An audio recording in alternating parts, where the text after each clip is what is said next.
السلام علیکم ورحمۃ اللہ وبرکاتہ۔ محترم السامعین، کچیر استاسو په ګرده کې الله مکا شګه یا کانه وغیره وي او یا تاسو الله تعالی د دین محفوظ او بچ ساتلی وي یا درته جان پہچان والے او ملګری او مسلمان معلومی چې هغه د بیماری کې مبتلا دی او اخته شوی دی، نو برای مهربانی وکړئ۔ اللہ تبارک و تعالیٰ په قرآن کریم کې ارشاد فرمای وتعاونوا علی البر والتقوى چې اې د ایمان خوندانو، هغه کسانو چې تاسو مؤمنان ایمان مروړی دی،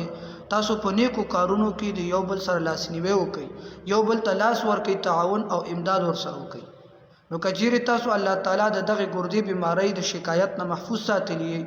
او بل درته یو جان پہچان والے او ملګری او مؤمن مسلمان معلومی، نو هغه ته زر تر زره چې زنن تاسو سره په دې ویډیو کې د کمی وظیفې تذکره کول غواړم، خپل موري او نور ملګرو سره چې کم دی شیر کړئ۔ په دې باندې د تاسو یو روپۍ قدر هم ناراضي، صرف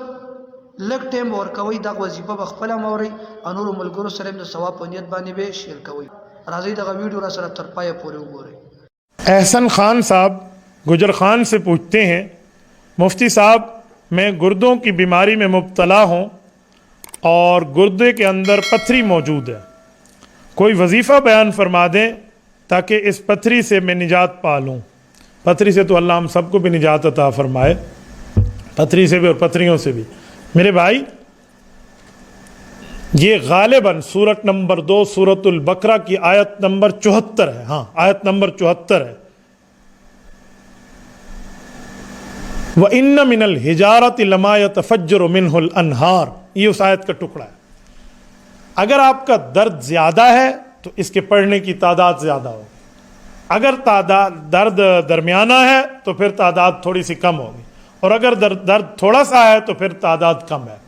جو بالکل چھوٹا لیول ہے وہ 333 ہے، اس سے بڑا وہ ہے 555، اور سب سے زیادہ آپ آپریشن کے قریب آئے ہوئے ہیں اور آپ کہتے ہیں پیشاب کے راستے سے نکل جائے، تو پھر یہ وظیفہ آپ 1111 مرتبہ پڑھیں، یہی وَإِنَّ مِنَ الْحِجَارَةِ لَمَا يَتَفَجَّرُ مِنْهُ الْأَنْهَارُ پڑھیں، پانی پر پھونکیں، اور اس پانی کو 24 گھنٹے کے اندر اندر پی لیں، اتنے پانی پر پھونک لیں، تھوڑا تھوڑا کر کے پی لیں، 1 گلاس 2 گلاس 4 گلاس پر پھونکتے ہیں، 24 گھنٹے کے بعد آپ